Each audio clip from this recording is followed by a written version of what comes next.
terima kasih. Jadi pada kesempatan malam ini bahwa kami dari Birmawakopti Nusantara hadir di Polda Metro Jaya sesuai dengan dua undangan klarifikasi dari dua klien kami, yaitu Bapak Udin K. dan Zualin Lilin Hardini, yang mana dugaan perkara adalah perkara memasuki pekarangan orang lain tanpa izin dan atau pemalsuan surat dan atau 266 itu memasukkan keterangan palsu. Nah, pada prinsipnya klien kami patuh kepada hukum sehingga hadir tepat waktu memenuhi panggilan penyidik, walaupun itu sifatnya masih klarifikasi.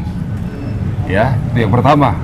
Semuanya tadi sudah dijelaskan, namun demikian ya memang ada kesibukan kerja sehingga baru satu yang bisa diambil keterangannya. Kamu menanggapi dugaan ini sebagai terlapor klien Anda gimana? Ya, logika hukum memasuki pekarangan orang lain. Klien kami ini kan sudah lama tinggal di sana dan menempati rumah di situ, dan tanah itu juga dikuasai dan perolehannya pun juga secara jelas, sehingga unsur memasuki pekarangan orang lain tanpa izin ini yang kami perlu tanyakan kembali nih. Kenapa bisa masuk seperti itu? Kecuali memang tiba-tiba tidak ada landasan hukum dan sebagainya, warga atau klien kami ini melakukan upaya-upaya yang sebagaimana yang telah dilaporkan oleh pihak korban kepada kita. Tadi di dalam apa aja Pak dari kepolisian pertanyaannya gitu Pak? Ya, pertanyaannya sebatas perolehan hak. Perolehan haknya dari Bu Zualin, dari mana dan sebagainya, kronologisnya sudah, kemudian dari alas hak yang dimiliki apa saja dan sebagainya, itu sudah terurai di dalam berita acara klarifikasi tanya jawab. Tadi sudah sampai berapa pertanyaan tadi, cukup banyak juga sih, tapi sudah clear. Masa kesimpulan dari penyidik apa Pak tadi Pak?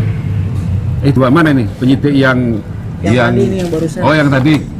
Ya, sifatnya masih klarifikasi saja. Nanti kan akan dianalisa oleh pihak penyelidik bahwa dari beberapa status alas hak yang dimiliki, bagaimana dipadukan dengan apa yang dilaporkan oleh pihak pelapor gitu kan. Tapi tadi dari Bu Lilin sendiri apakah membawa lampiran bukti-bukti Pak? Oh iya, harus itu. Memang harus dibawa dan harus sudah diserahkan tadi. Apa Pak? Sudah kita serahkan. Itu tadi seperti alas haknya, kemudian dasar perolehannya, akte jual belinya, kemudian kenapa alasan belum dilakukan peningkatan status karena konteksnya proses proyek jalan tol sehingga tidak bisa dibalik namakan, kira-kira seperti itu. Nah, termasuk pajak dan sebagainya itu tadi sudah 2 bendel tadi yang kita serahkan, ini tanda terimanya. Sudah kita serahkan semua untuk mendukung. Dan memang kemarin persoalannya ini kami laporkan gitu kan, bahwa kami laporkan di subdit yang sama, subdit Harda, hanya beda unit yang menangani kan, gitu. Nah, oleh karena memang semula kami juga sekaligus ingin klarifikasi kepada penyidik terhadap laporan yang kita buat sejak bulan November.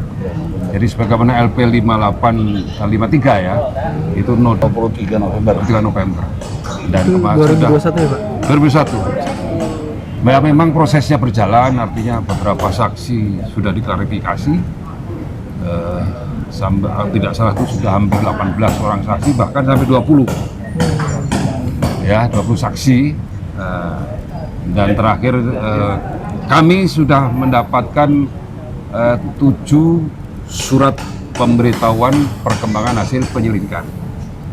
Yang terakhir itu tanggal 8 Agustus 2022 ini. Hasilnya apa? Nah, yang dalam suratnya memang diinformasikan kepada kita, pada pelapor, bahwa akan segera dilakukan gelar perkara untuk status hukumnya. Ini yang kami sampai hari ini belum mendapatkan keputusannya itu seperti apa. Apakah memang sudah betul dilakukan gelar perkara, kemudian hasilnya apa, rekomendasinya. Karena kalau tidak salah itu kemarin tanggal berapa dilakukan gelar itu, hari Senin kalau salah ya. Ya selayaknya sih harusnya sudah ada rekomendasi. Perkara jadi belum bisa nentukan. Nah untuk perkara yang kita laporkan sampai sekarang belum? Alasannya apa Pak? Nah, itu mungkin masih dalam proses pengerjaan barangkali. Artinya pihak lawyer dari klien Pak Udin ini mendesak Polda ya untuk segera lakukan Gelar perkara. gelar perkara ya. Memang sudah direncanakan oleh PK gelar perkara, tapi yang kami minta kan hasilnya seperti apa. Gitu. Walaupun memang ada beberapa hal yang belum menurut hemat kita sebagai penasihat hukum pelapor ini, memang ada beberapa yang seharusnya di BAP diklarifikasi, namun demikian ini kok tidak gitu kan. Nah kemudian ini yang harusnya tidak, kenapa malah diambil berarti klarifikasi. Nah ini yang kami memang rencana semula ingin diskusi dengan penyidik, namun belum direspon, belum diberikan waktu untuk bisa ketemu diskusi tentang itu. Ya.